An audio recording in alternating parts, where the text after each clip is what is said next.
Hey everybody, it's Michael. I'm just making yet another video because we are getting really close to, prepare for the sad news, the end of class. I know.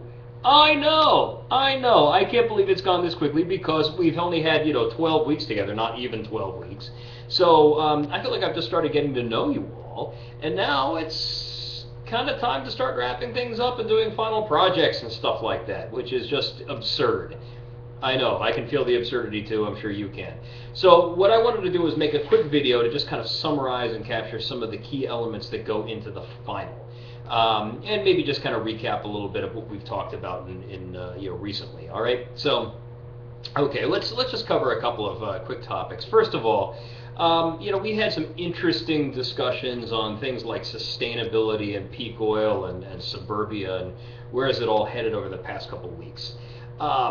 What does all of this mean? Like, well, okay, when we talk about suburbia, for example, what is suburbia in terms of, a phase of or a style of human development and a particular land use pattern?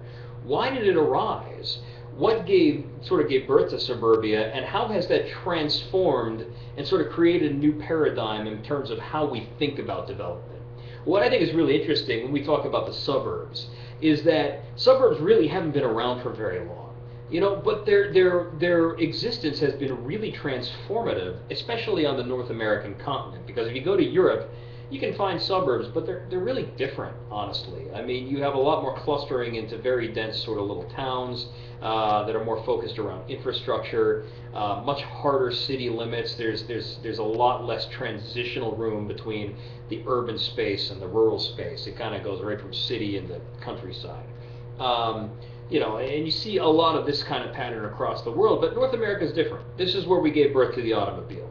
This is where we've had powerful interests in supporting automotive development and this style of development. And this is one of the reasons why we can see a big difference between pre-automotive cities like Boston and New York City and how they're laid out, and post-automotive cities like Phoenix and Las Vegas and how they're laid out.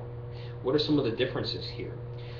And what are the implications for the future? Well, the reason I wanted to throw some suburban discussions in here and why we like to talk about them is because it's a real foray into this idea of population, land use, and finance sustainability.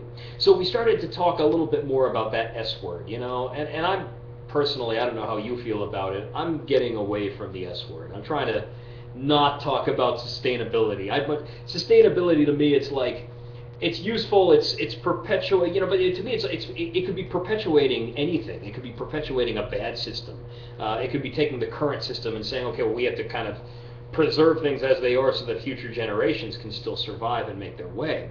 I'm more interested in talking about future economies and future societies and future future economics, future environment.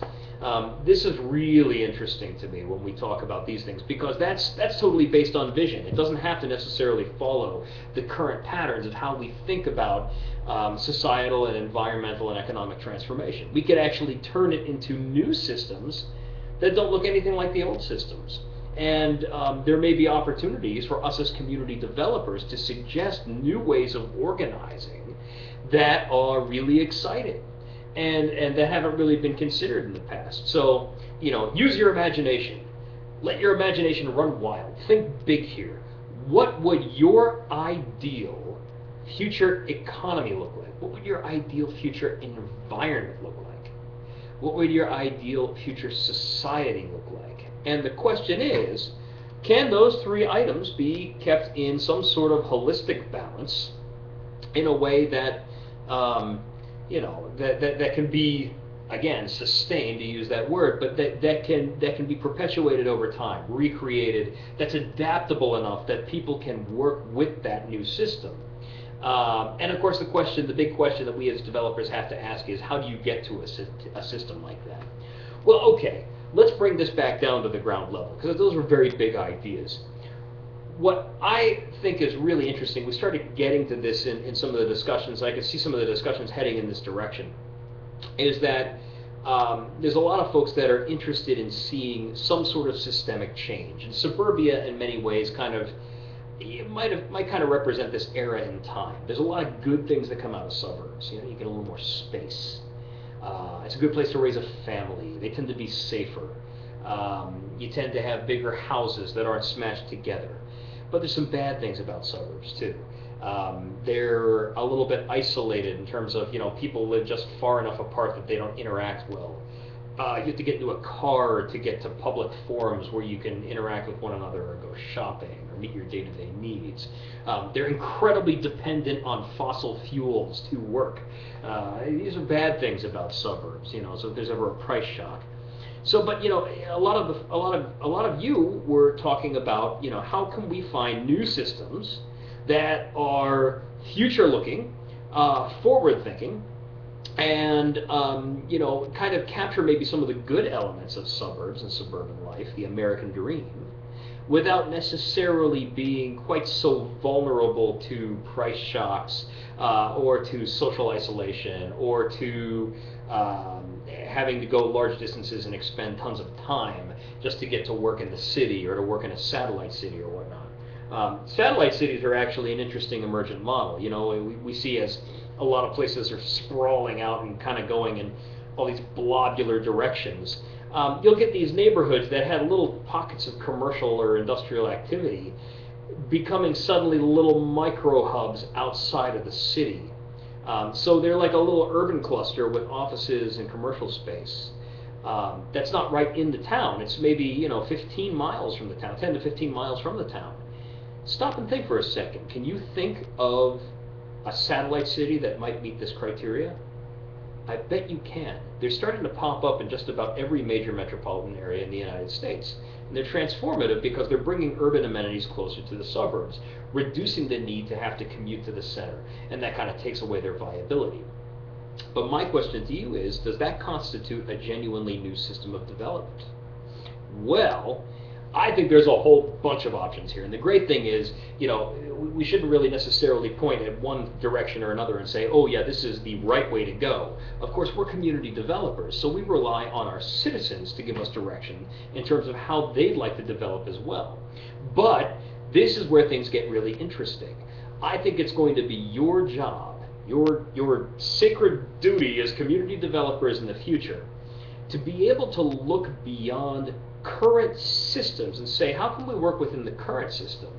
But to break that down and say, can we envision a future society that is realistic, tenable, and makes sense within the local context?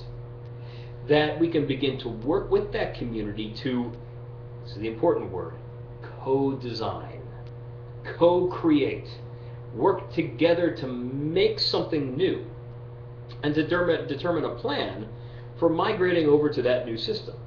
That doesn't have to be anything major, but it could be something like this. Let's say we have an old rural manufacturing town that used to have lots of factories. A lot of them are broken down, they're busted, they're in bad shape. What do you do with all that old land? Well, there's a lot of things that you can do with it. But instead of necessarily looking for spaces to just build them up, and knock down old factories and create condominiums in an economy that's already struggling and may not be able to support that kind of activity, we might look for drastically new ways to re-envision and reimagine what that land use could be.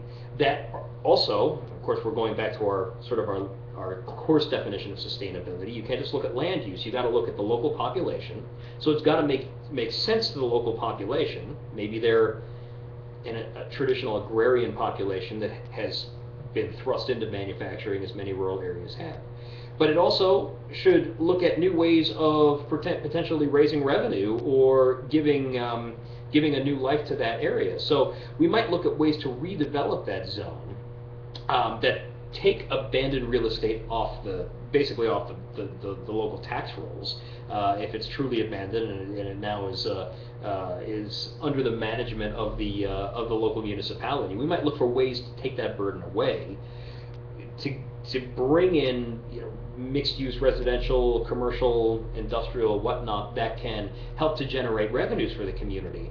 But it's also going to be better for the environment. It's not going to be a big brownfield, but we might be able to reimagine, rethink new uses for that land that have a totally different footprint. So it's really exciting. Hold on a second, I blacked out there for a moment. Yes, there we are, computers. So what's important here is that you bring these new system ideas to the table, and my challenge to you is to be bold, be strong, be bold, and think through these things and use the analytical tools you got from this class to move the discussion forward into new areas that are extremely exciting. How can we use analysis to understand the implications of not only where we've been, but potentially where we're going to be going if we think about new land uses, if we think about new ways of raising revenue, or new ways to re-envision existing communities with the cooperation, the broad cooperation of members of the community, not just leaders. You know how to dig down. Find the citizens. Find your champions. Find people who are key actors in the area. Bring them into the discussion.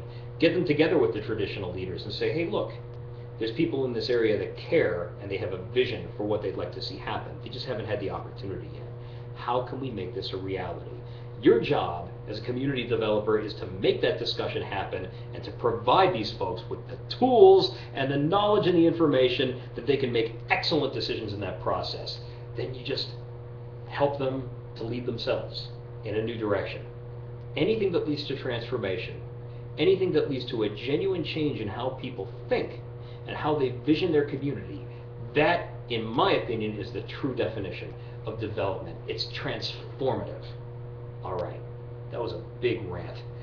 I'm sorry about that, but here's where it kind of where the rubber sort of hits the road, so to speak. You've got a final coming up here pretty soon. Hooray! We're almost done with class. It's great. And the good news is you've done most of the final already because you've been keeping up with your journal articles, right? Hooray! I have so little work to do. And you have a little time to think about this too, because it's not due, we extended the deadlines and everything. All right, well, that's great. Okay, so here's what I'd like to see with the final. I don't want it to just be pasted together journal entries that you've done. At the front of this document, I'd like you to kind of set the stage. What are you studying? What do you want to know more about? And sort of walk the reader, who would be me, but anybody you want to give this to, because this is a great portfolio piece or a starter for your master's paper. Walk the reader through your thought process. Why have you put these things together in a way that, in the way that you have? What are you trying to, well, first of all, what are you trying to understand? Why have you put the articles together in the way you have to make that point? And then I'd like to see something a little bit imaginative. How does this speak to a true transformation within communities? You might even talk about how you would bring people to the table to have conversations about your topic, whatever it is. Even if you're studying something that's very existing and very rooted in what's already there, that's fine. But I'd like to know a little bit about how you might engage the conversation on this topic and how you can see this leading to or enhancing or connecting to the main topics we covered in class: population, land use, municipal finance, and really the transformations that occur that constitute development. That's really what we're talking about in this class, right? And we're talking about how the three interact with one another to form a true community. Anytime you change the balance of one, you're changing the balance of the other two. It's the sustainability equation, if you will. And we're trying to transform things in a beneficial way that enhances all three, right? So if you can talk about that a little bit up front, I like to see a nice, clean, good, solid introduction, and then just flow those articles together. You'd be amazed if you have a nice, strong outline up front, how well and how easily they're going to just start to flow for you. I really think you're going to get a lot out of it. I know anytime I write papers this way, I get a lot out of it too. So hopefully you're having great explorations there. If you have questions, you're always welcome to contact me. I'm always looking to talk to you. And that's it. I just hope you're all doing well. I hope you're all having a great time in the class. Let me know how you're doing. And hey, I'll be checking in one more time before we leave. That's it. Good luck with the finals. I'm here for you in the meantime. Talk to you later.